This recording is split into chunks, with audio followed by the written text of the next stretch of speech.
let me start with immediately that one. I did talk to interventions that we are looking at to relieve the constraints on the network by ensuring that we do not carry a load which cannot be carried by those lines. For example, if you talk to Moroni, Kisumu, Moroni, Chemosit, the line is so constrained. It is designed for 80 megawatts, like I said, but as of yesterday, it was carrying 120. When an intermittence happens and the line has to carry more load, it picked another 20 megawatts and went to 149 megawatts. When it is designed for 80, the system just gave way. So instead of waiting for the system to give way, just dimension it and make sure that you remove some of the demand. Because what happens in power, power will be sapped by when you switch on all your homes in the evening. The system will, however constrained the lines are, it will try to carry the power to your house. And if the conductor is not built to the capacity to carry all that power, it then gives way, like when you get a drip in your house. So that's what happens. What we're going to do, like I mentioned, is to work on quick fixes, which will include, like I said, putting a new bay, a new transformer in the source, looking at how do we quickly have a solution between Moroni, Chemosit to deload that link and have a quick solution that goes from Moroni to Ndiwa.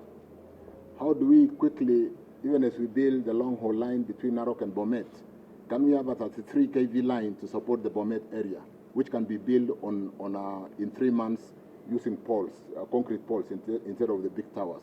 So yes, we've talked to intervention, and we do appreciate the fact that it is not tenable to continue having the kind of national blackouts that we have. But unfortunately, like I said, when we have not done an investment for a long time in the network, these are the results of what happens. And even if we fix it today, you give us the money today, we cannot build a network in 1 day. It will take 20 months. But in those 20 months, like I said, we are working with the engineering team to see the mitigation measures to be able to reduce that, including load shedding certain pockets of the regions which are demanding so much power and therefore overloading the links.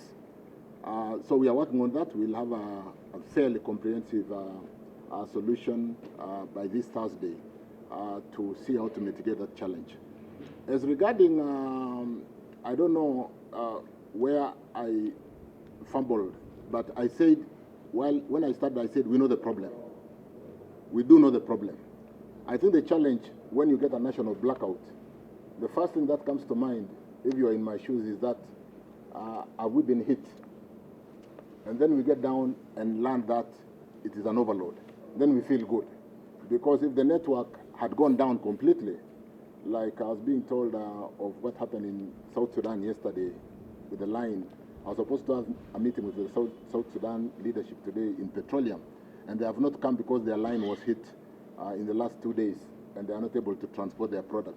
So when it is a challenge of an overload, we are able to build the system very quickly while excluding the overloading centers.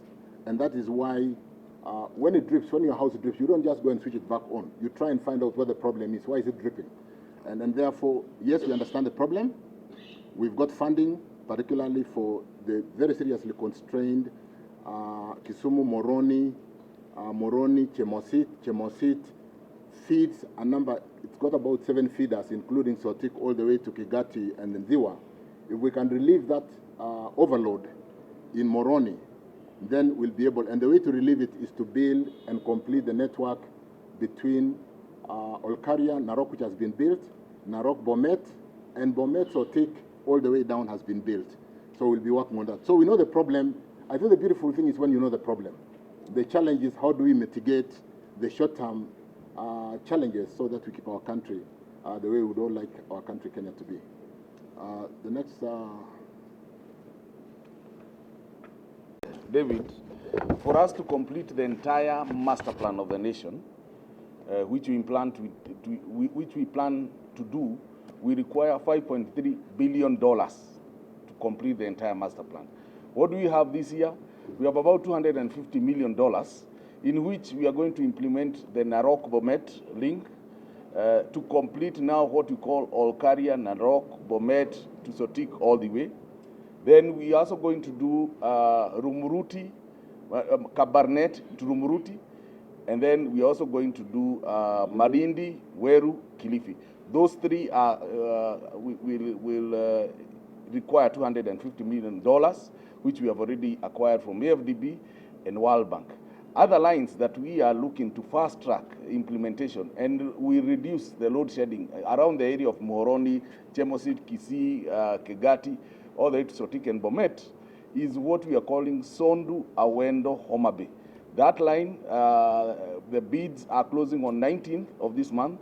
We should probably by the end of the month of January complete the tender award. And because that line was already under construction and we have about 6 hours to build up, then string, we are anticipating that 6 months, that takes us to around July of next year. We should be complete with that line. Once we are done with that line, that means that we shall deload some of the power that is being transported through Kisumu to Muhoroni and find an alternative path to South Nyanza. And so therefore, the load shedding that we are talking about will not be a long-lasting effect, but is a short-term measure to ensure that we secure the country and we do not have a national blackout because of overloading of the line.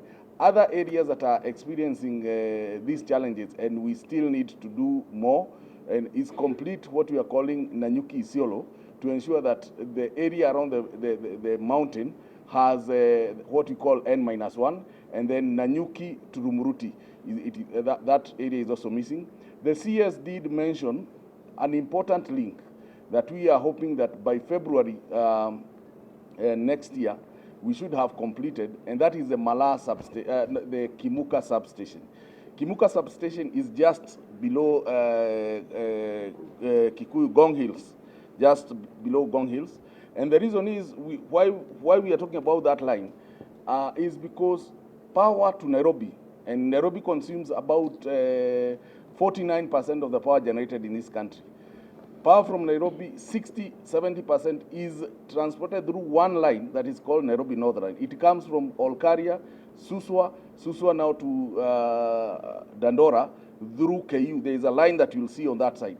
That line carries a lot of power, and most of the time it is overloaded, and it has caused 2 or 3 national blackouts previously. So the Kimuka substation is meant to deload that line and ensure that there is a shorter path from Suswa to Kimuka. Then it will power areas of Karen, Rungai, Kiserian, Kikuyu, those areas, Kawangware, those areas will be powered through that line. As for generation, someone did ask, are we not going the South African way? Let me say that at the moment, we have enough power generation in the country. Does that mean that that will be adequate in the next 2-3 years? No. What we need to do is to build more power plants to ensure that as the country grows, the load grows, so does the generation grow. So we are working on that, and we are hoping Parliament will be able to lift the moratorium that is currently in place. And so therefore, once the moratorium is lifted, we can be able to sign more PPAs at a lower price to ensure that we bring more generation on board. Thank you. And let me mention that we have 1.1 billion worth of projects that is hopefully we should be able to implement under PPP. CS did mention one that is Gilgil, the Kamala Konza. We do have many others, including Kipevu, Tumbaraki. Thank you. PS, please. Good afternoon, everyone. We have called you for this press conference so that we can brief the nation on what has been happening and what has caused the outage that we did have yesterday, which was really unfortunate. And our cabinet secretary is going to lay bare the issues that are there.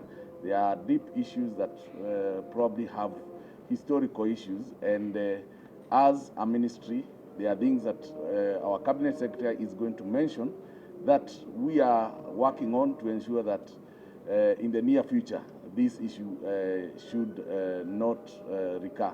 So with those few remarks, let me welcome our Cabinet Secretary to read our statement and give you the information that is indeed very much required. Thank you.